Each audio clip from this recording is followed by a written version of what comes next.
Hey there, Mitch Ross, MitchRossMusic.com. Hello, patrons who are getting to see this in advance, and hello to everyone else who's getting to see this now.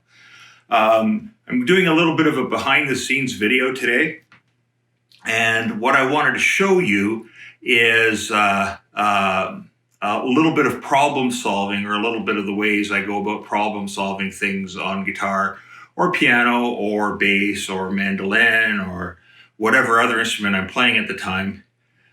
This goes back to when I was a classical music student.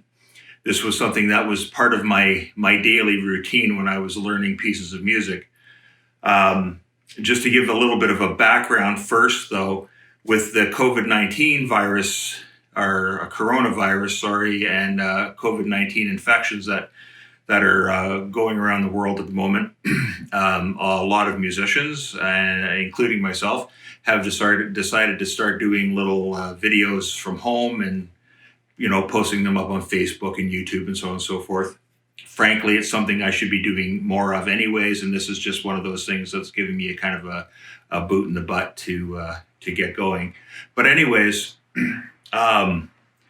so I'm looking for different songs to do that are maybe not necessarily the typical songs you would hear in these kinds of videos, or maybe they're not the typical, or they're not played the way those songs are typically done.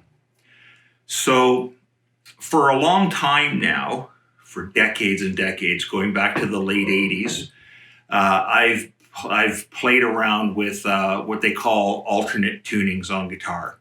I don't really like the term alternate tunings, altered tunings. I like just non-standard tunings, because to somebody who's always playing in an open G tuning, if you put them in a standard E tuning, that's an altered tuning for them, right? So I just like non-standard tunings, but that's just me. That's just a thing. In my adventures to learn songs in different tunings, I came across a transcription for Sweet Judy Blue Eyes, Crosby, Stills, Nash & Young, great Stephen Stills song. And they gave a tuning that went like this. So you take your high E, your first string, you leave it tuned to E. Your second string, your B, you leave it tuned to B. Pretty simple so far. Now you take your third string, which is normally a G, and you tune it down to E. Okay, so it goes from G down to E rather, sorry. You take your D string, your fourth string, and you tune it up to E. So now what you have here is you have unison E's. Okay, that gives this weird kind of, you can do some weird kind of drony things with this. The A string, you tune up to B, and then the low E string, you leave it on E. Now I'm doing this on a Epiphone Hummingbird acoustic guitar that is a project to get all cleaned up and everything like that. Is a future video. But what I wanted to, and so the strings sound a little dead individually, but together this is kind of a very lively and interesting sounding guitar. But anyway, so anybody who's going to say, well, those low strings sound all muddy, yeah, the strings definitely need to be changed. 100% agreed. But I haven't had time with all this stuff everybody else we've all had to do to adapt to the pandemic. I haven't had a chance to shoot that whole video yet. So anyways, pending, it's coming soon. So anyway, so that's the tuning. It's E, B, E, unison E, B, E, right? Oh, that's kind of a nice kind of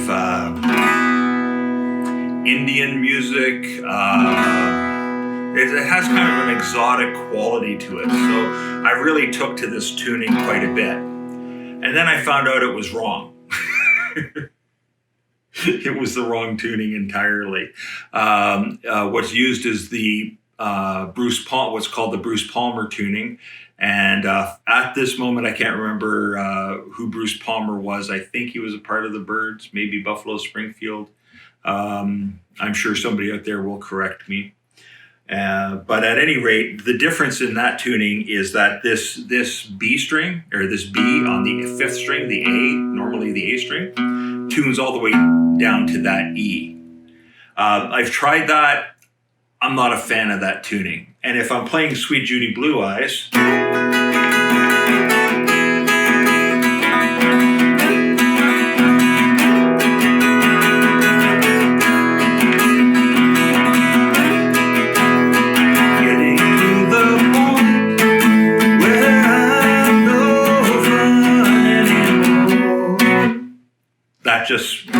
that works really well for me. I like the way that sounds.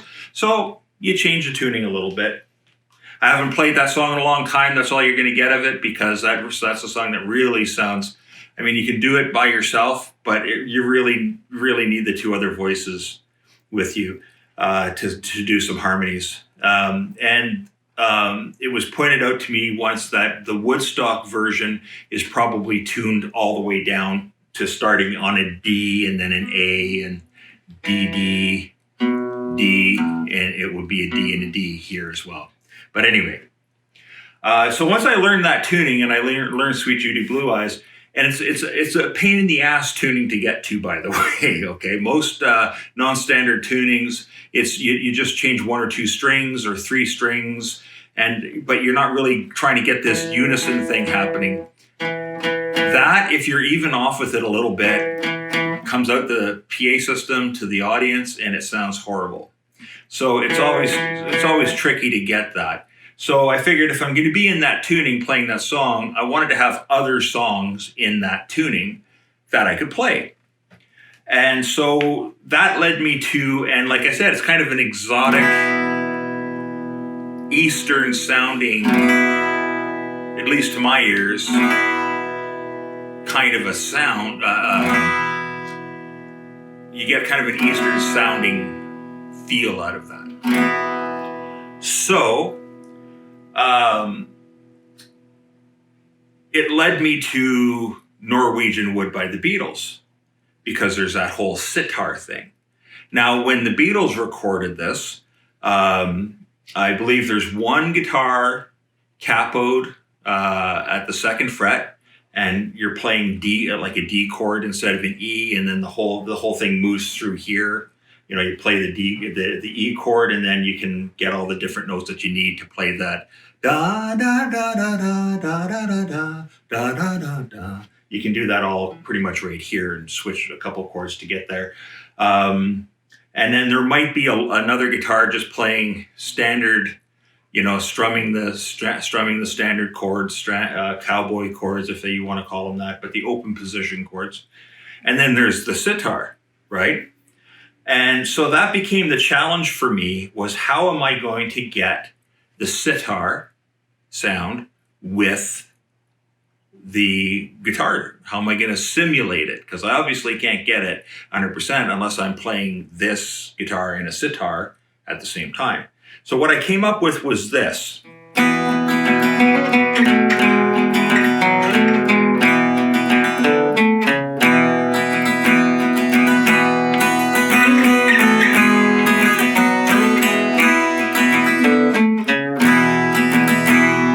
So it's just, because this is, if you finger like this here, if you put for me, I'm putting my index finger on the 7th fret of the 4th string, and my 2nd finger on the 7th fret of the 1st string, and that gives me 2 Bs.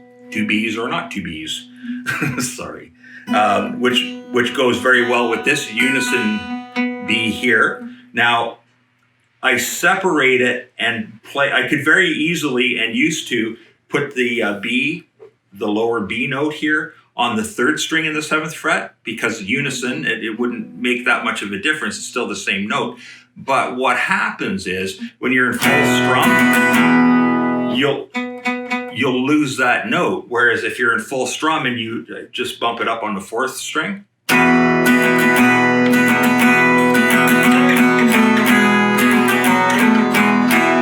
or if I go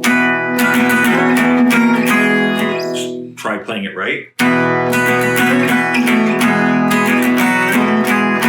Like it kind of gets lost. That melody note really kind of gets lost in there. So I just moved it back one string. So this leads me to where I had a problem. I haven't played this song in quite a while. It used to be a part of my regular repertoire when I used to play a variety of different gigs. And once in a while, when I go and do a show, for a while, a couple of years ago, I was going and opening for other people at their album debuts and stuff like that. And this is one of the songs that I would play if it fit the overall night, music that night. And there's a funny thing that happens when you've been playing a song for a very, very long time is that you kind of start to misremember things, and you have to you'll have to go back to it and kind of relearn certain parts completely from scratch because maybe you missed them the first time. I mean, for me, I started doing this about 25 years ago. So, and it's not like it's a song that I play every day or anything because I don't really play any cover versions every day. I'm working on my own stuff. And so when I sat down with this and said, well, I'm gonna make this one of the songs that I'm gonna use and post it on Facebook and YouTube and whatever, I started going through it again.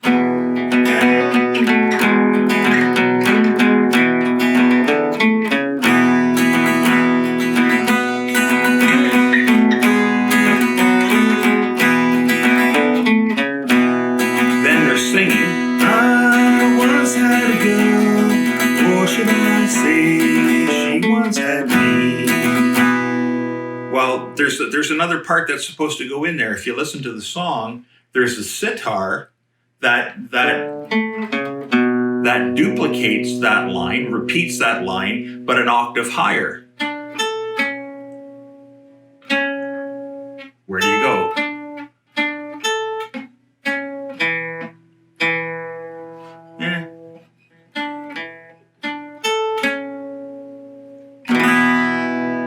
Right? That works. So, but when I first listened to the sitar part of it, I was like, oh crap, I want to record this in a day or two. And I kind of rushed and I learned a different part. So I learned it wrong, right? Wrong, right? I learned it wrong. And I was sitting down to record this a couple of days ago, and I said, well, I'm going to play along with the recording, the Beatles recording, a couple times just to make sure I'm getting all the parts. And then I went and played that wrong part, and I was like, crap, how did I do that? Well, I did it, right? So now it's a matter of relearning the song and adding in the right part. So that's all my background on this, because now I'm going to show you how I go about fixing when I make a mistake learning something like this. And you can apply this at any level that you're at, okay? Whether you're a beginner or a more advanced player, this is a time-tested technique that has been used by violinists. I was, that's how I learned it from a violinist and a guy who had a PhD in music, overall music. So he showed me and other students how to do this, and said it was his number one technique for isolating problems and working through things. So my first problem was figuring out where to play this, because I could do it here.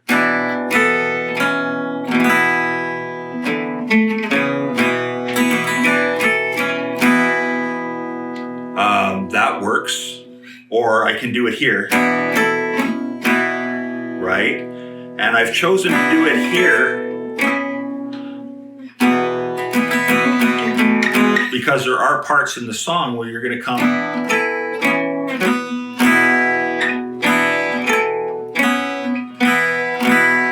problem with playing it here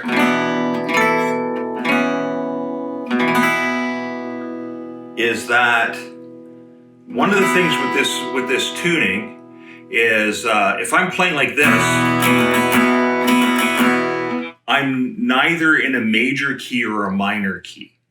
Another little edit, sorry.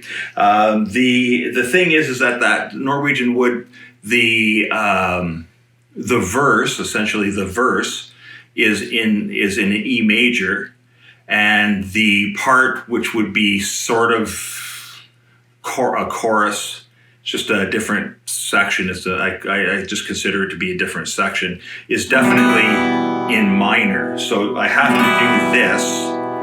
I have to add the G natural, so people we're not in E major anymore. We're in E minor, and so it's tricky to get.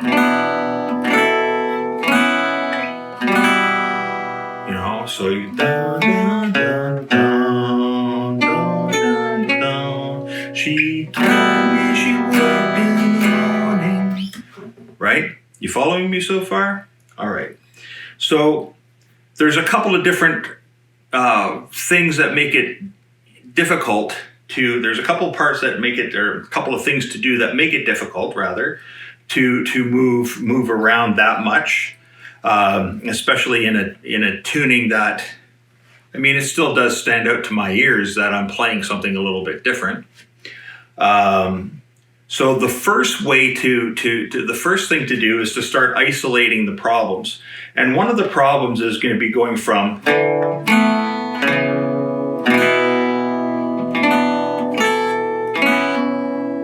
okay.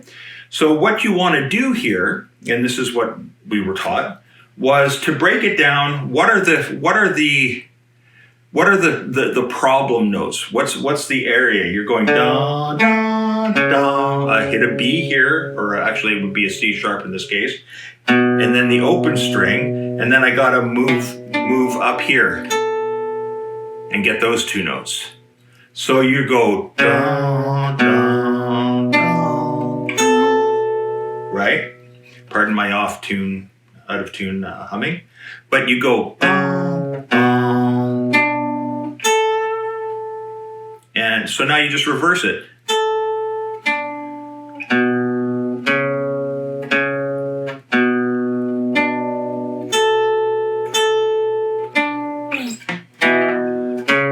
Messed it up.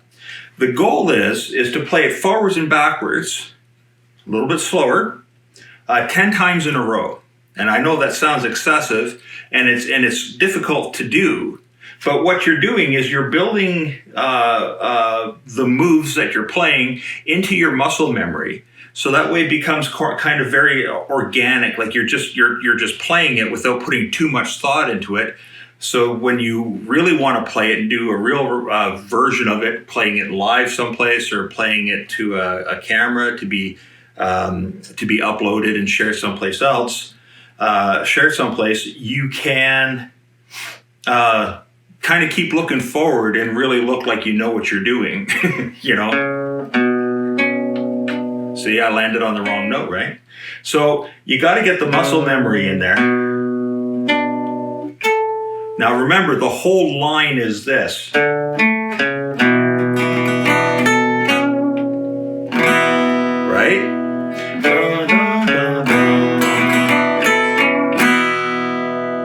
Right? That's the whole line. That's what happens when you play it the first time.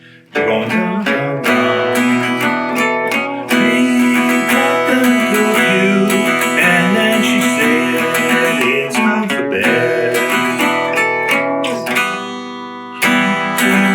See, so now it goes to that minor chord. So what you do then is you're practicing this.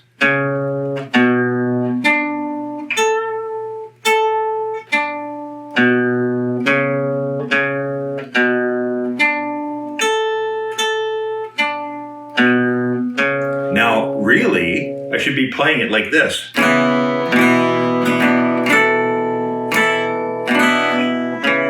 This up. Open, second fret.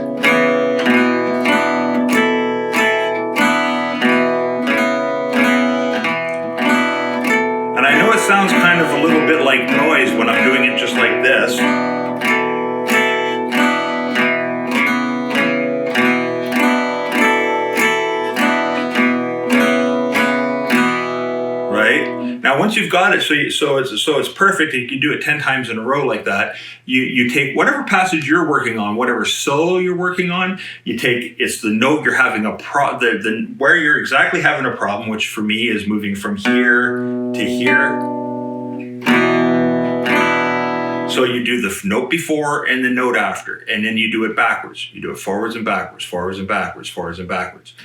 And as you get better with it, when you can do it 10 times in a row, you pick up the speed a little bit, and then 10 times in a row, and you pick up the speed a little bit, and 10 times in a row, and you pick up the speed a little bit, till you get it to the speed you need to have it at in order to play the song. So that's one section here with that. The next section goes... and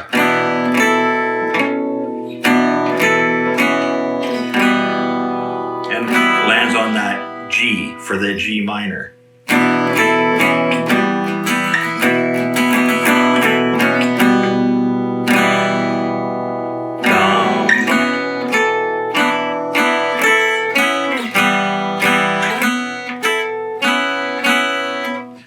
Messed it up, see? I'm not shy about messing these things up because I'm showing you this is how I fix it. I'm showing, this is how to do it, folks. So in this case here, I have this run, and I should be landing on my first finger. When I slow it down too much, I use my second finger here, and I shouldn't, because I'm going second finger on the 10th fret on the 3rd string, 3rd finger on the 10th fret of the 2nd string, 2nd finger on the 9th fret of the 3rd string, and then down like that to the 3rd fret of the 4th string. Doesn't quite work. It does when you're doing it slow, but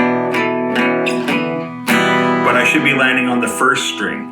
Or on my first finger, on the 3rd fret of the 4th string. So, how do you practice this? Because now I'm strumming a chord, right? So I can go like this.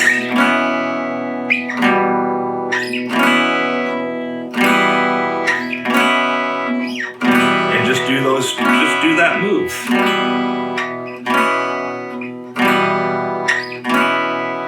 Get that nice and smooth. Slowly. Just keep doing it until you don't really have to think about it so much anymore. And, speed isn't really the most important thing at this point when you're trying to fix a problem with something that you're playing, when you're trying to fix a trouble spot. And I do this all the time when I'm learning somebody else's things. Once in a while I write something that's a little bit beyond my reach to be able to play it. So I have to teach myself how to play something I'm writing. And when that happens to you as a songwriter, that puts you in a pretty unique area. See, I messed it up, eh? See, I'm talking and I messed it up. So after I've got that enough, now I'm going to just add in this note.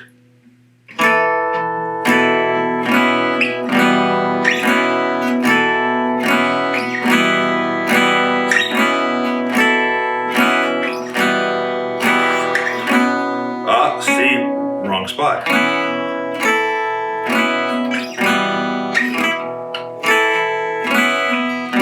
And you've got to be really honest with yourself when you say you're going to do this 10 times in a row flawlessly, Because you can go, well, that was almost flawlessly, but it wasn't really flawlessly. So you just want to keep going back and forth.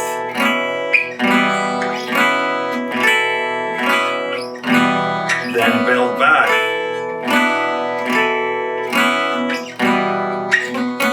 Oops. Tripped myself up there, didn't I?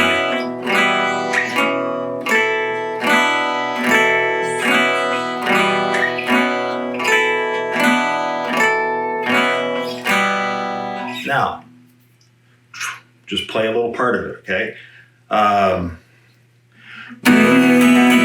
Until 2, and then she said it's time for bed. She told me she worked in the morning and started to laugh. Put it together. Now, I've got to do this for a few days, and I practiced it exactly like that. And one of the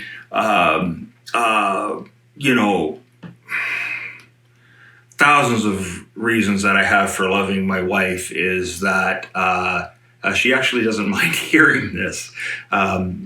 She knows that I'm practicing. She knows that I'm working things out, and she has the patience to let me do that. So it takes patience from the people around you if you don't have your own little private practice area, because I do have my studio downstairs. But just right now, that's all blocked off. There's no natural light in there. And with this whole pandemic we're all going through right now, being in a room with some natural light's not the worst thing in the world. Helps keep the mood up, right? But at any rate, you got to have the patience with yourself to do those kinds of things as an exercise. But if you do that, I promise you, it's going to be hard to do at first, especially if you've never done it before. But I promise you, it's going to really help improve your playing. And this is a technique that goes back hundreds of years, So, I mean, to me, if it was good enough at Bach's time, it's good enough now. Something I wanted to say about the speed of playing a piece of music, a little bit of trivia for you might not know, was that for the most part, Johann Sebastian Bach, my favorite composer of all time. That guy was just a maniac. And he was, the music he wrote was so fabulous. It's fantastic. It's uplifting. At any rate, back then in the Baroque era, they didn't really put time signatures on pieces of music.